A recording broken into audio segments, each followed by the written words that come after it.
این نورسون اشتراکچیان آزمون حربی ورزشی وطنپرور از ناحیه فرخار میباشند. با افتخاری بلندی وطنداری و مشرف گردیدن به نام پرشرف سرباز وطن و در آینده در صفهای قواهای مسلح جمهوری تاجیکستان همچون سرباز دلیر و شجاع وطن قرض شهروندی خود را ادا نمودند. در این روز لباسهای نظامی را به بر نموده مثل که برادر با برادر در یک صف ایستادند. در دایره چهارمینی ها بخشیده به سالگرد روز تأسیس یابی قواهای مسلح جمهوری تاجیکستان در ناحیه فرخار ولایت ختلان در آزمون ناحیوی حربی ورزشی وطنپرور از بین مؤسسه های تعلیمی ناحیه 14 دسته بهترین در مؤسسه تحصیلات میانه عمومی رقم 4 اشتراک ورزیدند.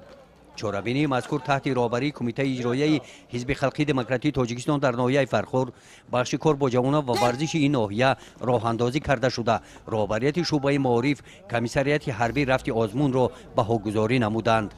در این آزمون 14 مؤسسه های غریبی که در دوره اول غالب آمده بودند برای اجرا نمودن شرط های اساسی آزمون پیشبری کرده شده بودند.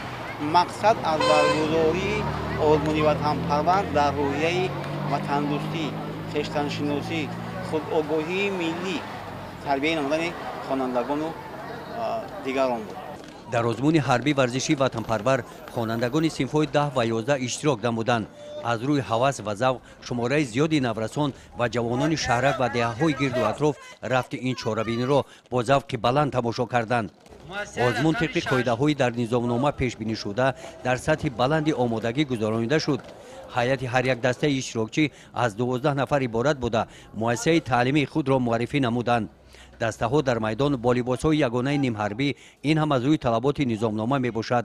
هر یک دسته از روی شرط‌های زیرین مشق‌های سفارایی اجرا نمودنی آماده باش، صف کش سفارا به طور نظامی قدم زنان از نزد منبر به سرود گذاشتن، دسته ها قدم زنان سرود خوانده از نزد منبر گذاشتن. همچون نظامیان سوال جواب‌ها عاید به آمادگی دفاع حربی و سرود سرباز این شرط‌ها را اجرا کرده نشان دادند که آنها برای حمایت وطن مادر آماده می باشند.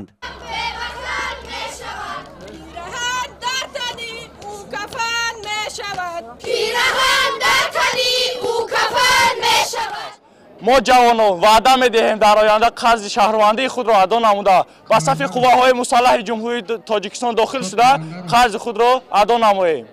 در این چهاربینی طبق نظامنامه از جانب اشتراکچیان رسمی بهترین و انشای بهترین به موضوع وطنپروری بخشیده شده پیشنهاد اعضایان حکمان گردانیده شده.